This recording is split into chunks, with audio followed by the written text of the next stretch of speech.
Hello and welcome to In the Diaspora on WAD FM 99.9 FM with me, David Chisanga. In the Diaspora is a weekly radio program that focuses on Irish migrants. The program follows the lives of people who left their home country either for work, business, study, love, or asylum. Today we focus on Jimmy Ogwal. He's from Uganda and he's been in Ireland for almost 1 year now. And Jimmy actually came to Ireland to study for his master's at Mary Immaculate College. Now, Jimmy, welcome to the program. Thank you so much, David.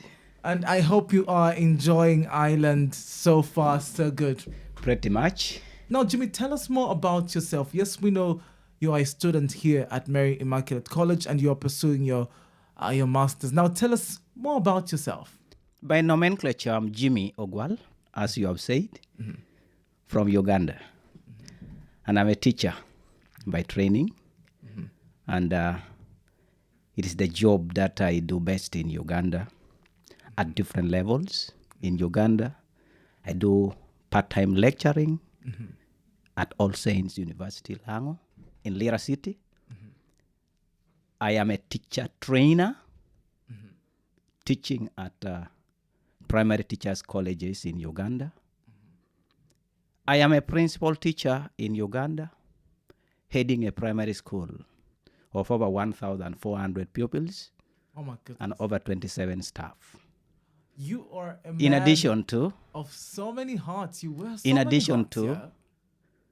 being a principal of a theological college. And that one is a bonus I give to the church. Briefly, that is about me. Now, you came to pursue your master's. Would you tell us more about the master's you're doing and how you're finding the program itself? Yeah, I am here for my Master's of Education at Mary Immaculate College. And I have very huge experience as far as my Master's here at Mary Immaculate College is concerned, because I have been to some institutions, some universities before. I did some postgraduate studies somewhere back in Uganda. I did the postgraduate diploma in public administration and management. And I did bachelor's of teacher education there. So I've been to about 4 different universities to study.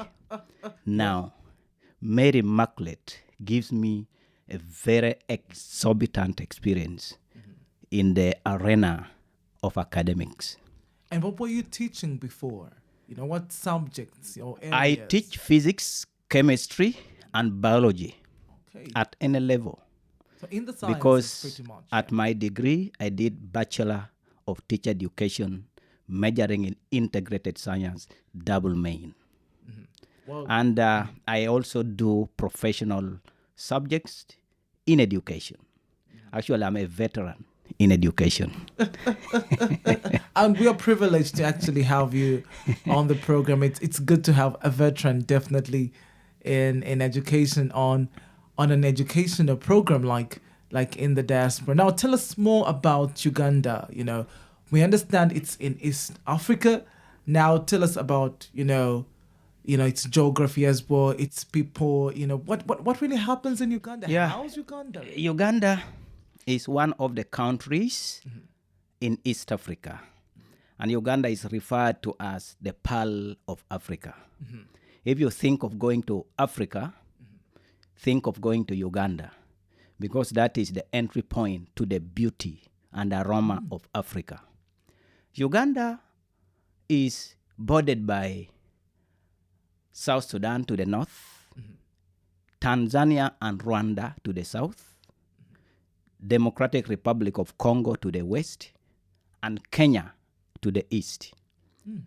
And Uganda is a relatively small country of about 240 square kilometers with a population of over 46 million people. Ooh, Yeah, okay. and lovely people. Uganda is a country with the 2 seasons, basically, rainy season and dry season. And the rainy season stretches from March to May, and then June to August, that is the dry season. And then September to November, that's another rainy season. Then December to February, that's another dry season. But pretty much, I want to say something about the seasons. Now, Uganda is one of the destinations for tourism. And I want to make it clear that one of the industries from which Uganda earns very exorbitant revenue is tourism industry. I want to tell you that a half of the mountain gorillas in the world, the remaining ones, are found in Uganda. Okay. And if you are a tourist thinking of visiting Africa, put Uganda on the top list. And around all these dry seasons are moderately cooler with the relatively optimum temperature. And the dry season provides the peak of tourist seasons, especially the nature enthusiasts and then bird watchers visit Uganda during the rainy season. You will see all families of birds, we have them. All families of animals, we have them. Even some extinct species, they're still there in Uganda. We have black rhino, white rhino, we have ostriches, all sorts of animals. And landscapes there is just pretty beautiful. You see all kinds of landscapes in Uganda. There are flatlands, there are hilly lands, all categories of terrains you find in Uganda. Sounds like a really beautiful place. And let me tell you this, very special. Do you know the longest river in the world? Oh, the River Nile. That's River Nile. Yeah. Where does it start its journey from? From Uganda. Oh, River Nile starts its journey to Egypt from Uganda. interesting. And when you visit the source of River Nile, which is located at Lake Victoria, you will appreciate the nature. You see a ribbon hooling out of the lake, right, like the boiling water, and the river starts very energetic journey due north to Egypt. And we are happy we give credit to a British explorer, Speke, who discovered this source of the Nile. It challenges me as an educationist. I would wish I was the one who discovered the source of Nile, but it was Speke. Well, I know it's really, I can imagine how beautiful the country is. Now, in terms of languages, how many languages or tribes are in Uganda then? Uganda is a multicultural nation with about 56 languages. 56, yeah. 56 native languages. But the official language in Uganda is English. And recently, education policy has contextualized French into a national language and Swahili into a national language for purpose of East African integration and then the African integration. But pretty interesting, French is being incorporated into a national language, and it is a policy to be taught in secondary schools. But if you're a French teacher, you have job in Uganda. There are no teachers for these languages, especially French and Swahili. So if you're a teacher within those two language areas, you have open job in Uganda. So now, what is your language? What would be your native language? My language is Luo. Luo. Okay. And I come from northern part of the country. Luo. Yeah. So how do you greet then in Luo to say, hello, how are you? Itie ningo.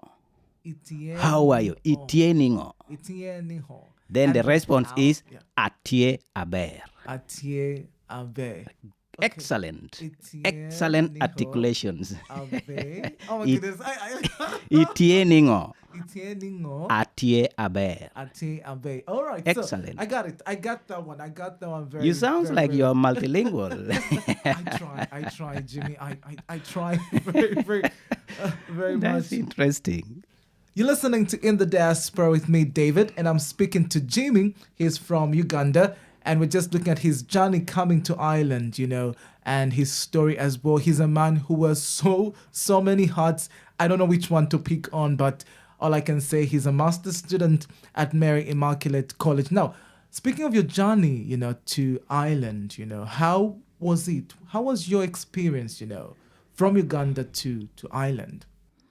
Yeah, it is really a very interesting experience moving from Uganda to Ireland for my master's education program. Now, when I arrived here, David, as an international student, it may unfold with a number of challenges to be in a new country.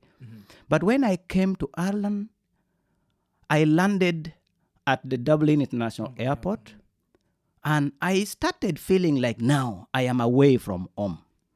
So I made a move to Limerick and ended at Arthur's Square bus station. Now from there, I didn't know where to go to get to Mary Immaculate College. Now, and my articulation, the African articulation, could not at that time be clearly picked by people who could give me help. I was speaking now. My English has improved, by the way. The English I'm speaking here is a transformed one, being in Mary Immaculate College. And the speed of speaking has been rehearsed in the context of people here. So I didn't understand what to do, where to go, how to start from, how do you board a taxi?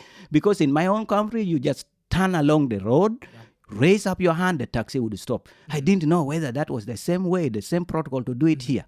But I was helped. Now, when I landed at Mary Immaculate College, I was tenderly received with the warmest welcome by the personnel at the international office, taking me like a fragile egg, picking me with my luggage and taking me to state-of-the-art accommodation. I live at one of the students' accommodations around here.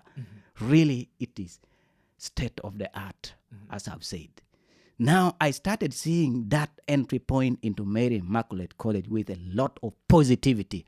And I tell you, my experience at Mary Immaculate College, if you ask me to contextualize Mary Immaculate College, this is one of the institutions that can, and potentially, I believe, in a near future, this is going to be a center, a global center of academic transformation. That is my philosophy about Mary Immaculate College. I want to repeat my statement in a very unequivocal manner. This institution, Mary Immaculate College, is bound to be the global transformational center in education.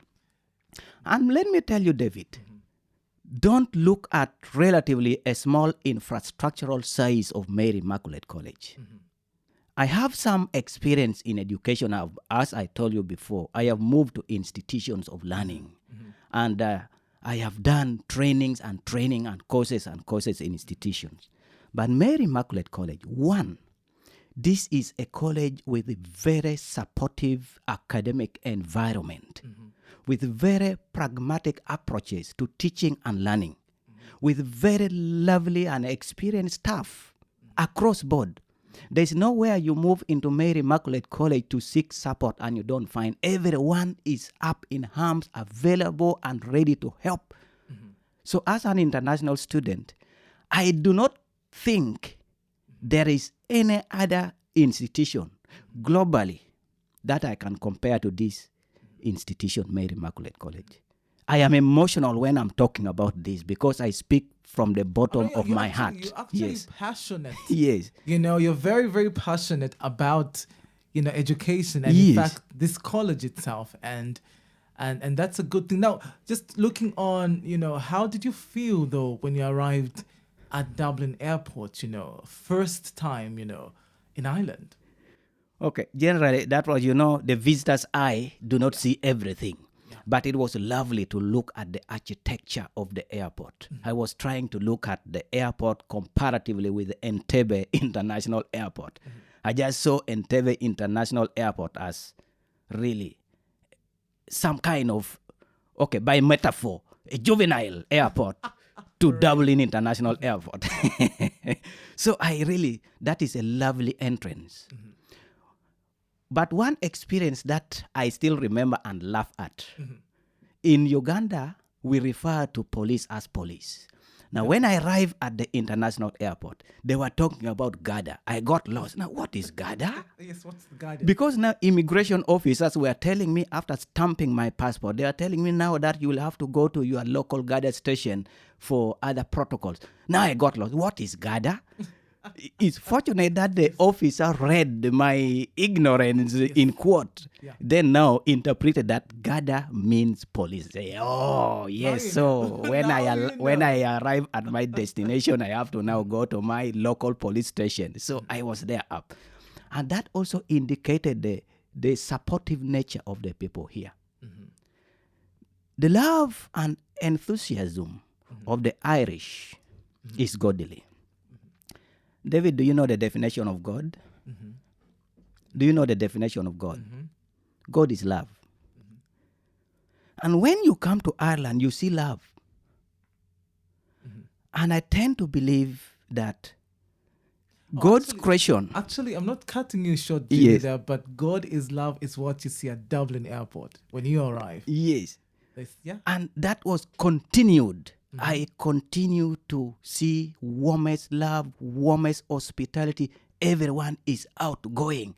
And I tend to have a feeling in my heart that I think God during creation, the finest creation was accomplished in Ireland, where now God really created very lovely people, finest creation, beautiful, beautiful people.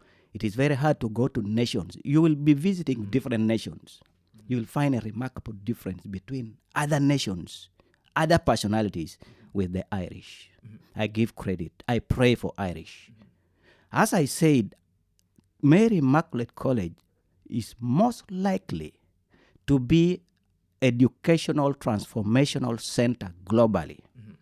Ireland itself, if they seek God, they are bound to be the global human transformation. Because God is love. And anyone who loves God must love humanity. Now, if you want to experience the love for humanity, come to Ireland. It reminds me of my country.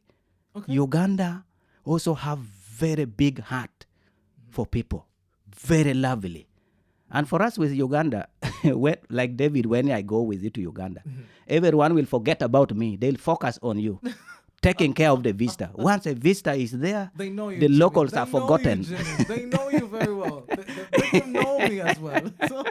So I really get a lot of things in common between my country, Uganda, and Ireland, as far as love for human beings are concerned. Now, looking at, we've already started looking at the similarities and indeed the differences between Ireland and Uganda. You've already mentioned that one thing that's similar is the love for people. That's one thing that you've observed. Now, are there any other, similarities between Uganda and Ireland that you've observed so far in the time you've been here? Yeah, when I look at the education system, I seem to see something in common. And that is why I think Ireland has a lot of visibility in Uganda's education system. And that is one of the reasons that informed my decision to choose Ireland for my master's, because there is Irish visibility in Uganda's education system. In addition to what I said about the global networking of Mary Immaculate College, I was one time surprised that I attended one of the public lectures here at Mary Immaculate College. And we are facilitated by a network of lecturers from various nations. Luckily enough, there was one from my former university, Kiambu University in Uganda, that presented a lecture. And this informs you about the similarity. And he gave a very nice lecture. I was actually now like marking him, say, this is wonderful, this is correct. Because he was talking about the institution to which I went, the institution I went to about 3 times at different levels of qualification. So he delved into the real gist of educational issues about Uganda, contextualizing into educational structures and educational systems. So there's a lot in education system. I told you about the love for people. Definitely. Relatively, Uganda, as I told you, is a small country, but I know it's not as small as Ireland. Ireland, I think, somewhat smaller than Uganda. But I anyway don't know in the mileage, the square mileage of Ireland, but I think Uganda is relatively larger than Uganda. And then when you look at the landscape, there are some areas that you move to and you appreciate the charm and the beauty the aroma of nature in Ireland here. Ireland has really some dramatic landscape. I tell you, you are moved to the Cliff of Moher. Yes. Now, when you move there, you must believe that God must be crazy. Because the architecture you see at the Cliff of Moher is not man-made. It's nature. Now, you look at Ireland in that context, at the coastlines. Then you come to history. You come to culture. You come to love. You come to warmth. You come to robust educational programs, the software, the integrity of the scholarly undertakings like I experienced at Mary Immaculate College. You say, wow, some of these have some bearing in Uganda. Although the scales of measurement may differ, I overrank Ireland. I overrank Mary Immaculate College in this regard, to be honest, honestly. So there are a lot in common. And I think another thing in common is the religiosity and the love for God. You see, when I came here, I thought, that is why I told you I think God's creation was finest in Ireland. And that is why the Irish is a definition of God. God is love. And the Irish are very lovely people. And that makes them very godly. Now, when you go along streets and cities of Limerick, churches are everywhere. Everywhere, almost every street has a church. So that religiosity is also found in Uganda. Uganda is also a very God-fearing nation, just like Ireland. Ireland is a very God-fearing nation. And that is why you see visibility of churches, you see people praying, you see people loving one another. People want to ensure that everyone is another's keeper. The magnitude at which it's done here is not the magnitude I know we do it in Uganda. Being another's keeper here in Ireland, everyone, somebody would sacrifice self to ensure the wellness of a neighbor, the wellness of a foreigner. Me as a foreigner, I think I have lovely experience here because the Irish do not look at me as foreigner. The Irish look at me as a brother. The Irish looks at me as a human being who should be treated with dignity and love.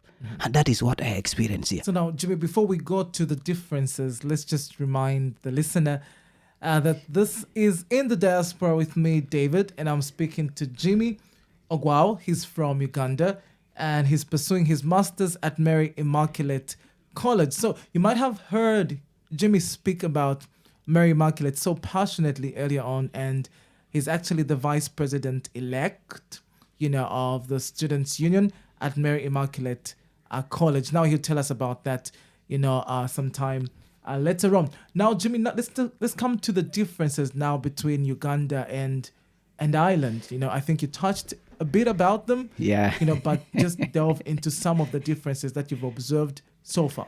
Standing tall in the scale of difference is the weather.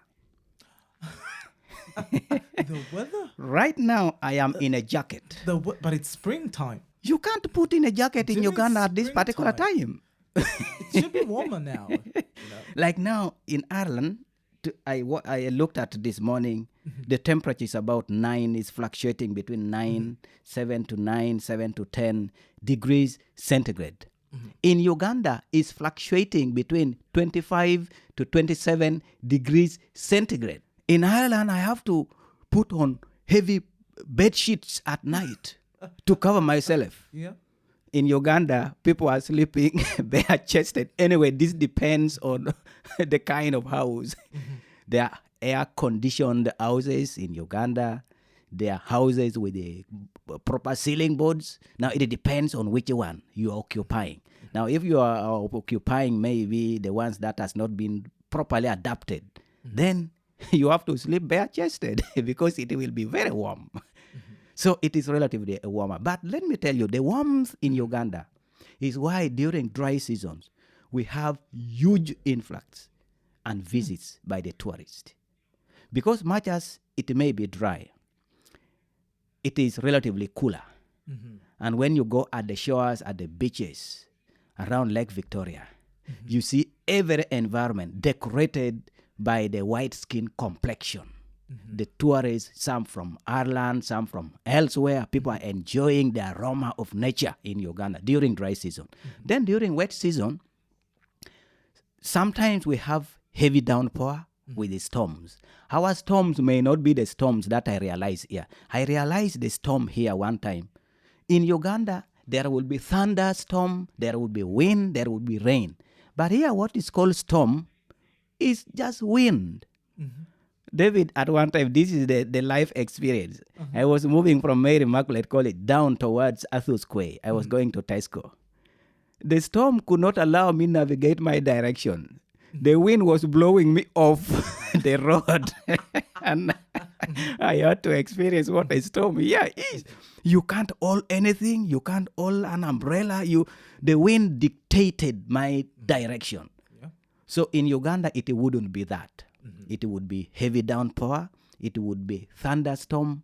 It would be, you would see some mild wind, just like that.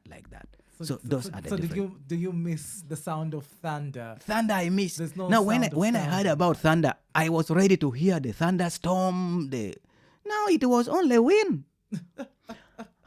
Another difference, the food that I eat, honestly, the food I eat here sometimes are not the taste that we have in Uganda.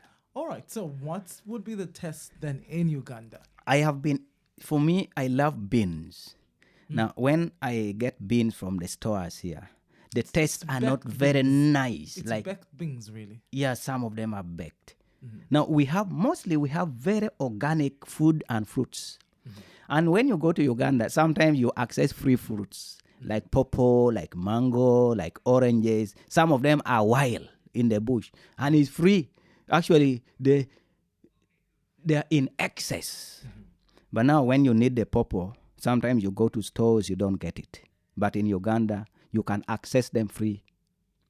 Pretty much at home. Yes. Another thing that I see from maybe the flora and fauna perspective, I have never seen a very huge tree. In Uganda, when we stand 3 of us in a cycle, then we join our hands.